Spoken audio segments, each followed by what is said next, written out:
seperti biasa kita ingin menyampaikan aspirasi karena kita sudah aksi berjilid-jilid, tapi ternyata masih tetap justru semakin merajalela kondisi negeri kita ini.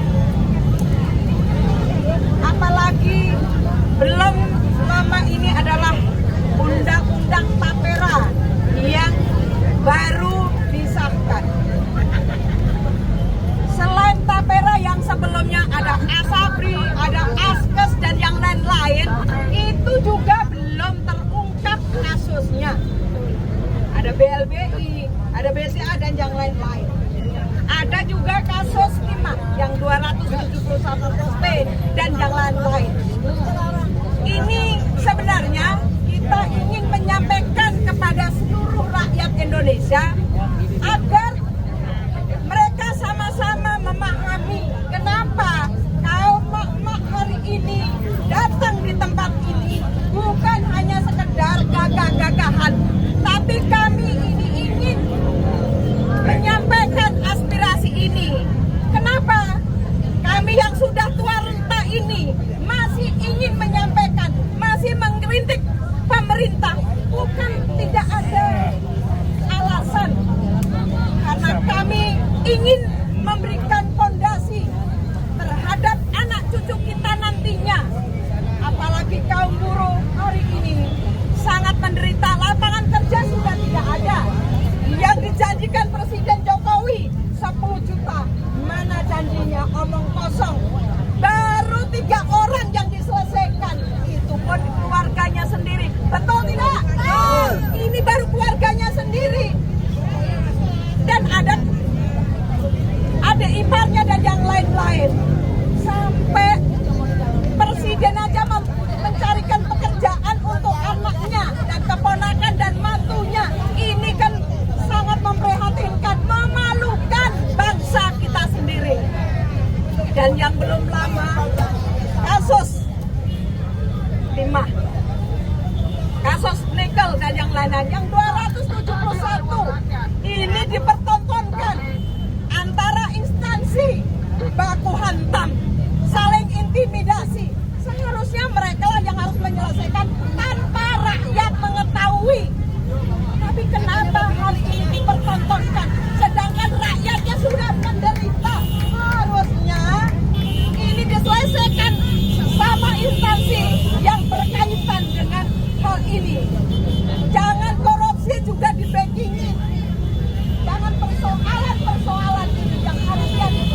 Dan di sini saya membaca bagaimana tapera, tabungan beras rakyat ini akhirnya jadi miris rakyat kita. Apalagi kaum emak-emak inilah yang sangat menderita, yang sulit untuk membagi hasil, membagi kepada anak-anaknya, mau sekolah, untuk makan, untuk kebutuhan yang lain. Akhirnya larinya ke pinjol, akhirnya kita harus menghutang. Bagaimana kita akan mendapatkan tapera kalau BCK-nya kita juga tidak bisa? Kan kembali lagi kita ini dijerat dengan aturan-aturan yang mereka sudah berikan, mereka sudah siapkan agar rakyat tidak bisa menikmati itu. Kenapa? Undang-undang BPJS Ketenagakerjaan itu kuatnya dikepalai. Sampai hari ini juga tidak jelas. Semua dikorupsi. Tapi apakah betul undang-undang yang hari ini dibuat itu untuk rakyat? Tidak. Tapi justru untuk membentengi para oligarki, para koruptor yang hari ini berkeliaran di mana-mana. Tapi para penguasa, KPK, kejaksaan, kepolisian, mereka tidak mampu untuk menyelesaikan persoalan seperti itu. Maka jangan salahkan kalau rakyat turun ke jalan. Jadi jangan mau diadu domba, karena semua TNI Polri, rakyat PNS itu sama artinya, sama juga kita. Undang-undang bukan hanya untuk buruh, bukan untuk makna, tapi undang-undang untuk rakyat Indonesia. Tinggal kita menunggu apa yang harus kita lakukan. Jangan sampai kita menjadi jongos di rumah sendiri. Mau jadi jongos di rumah sendiri? Ini yang harusnya. Ayo, kita sama-sama. Mari kita sama-sama satukan tekad kita untuk meminta kepada Presiden Jokowi untuk segera mencabut undang-undang Omnibus Law.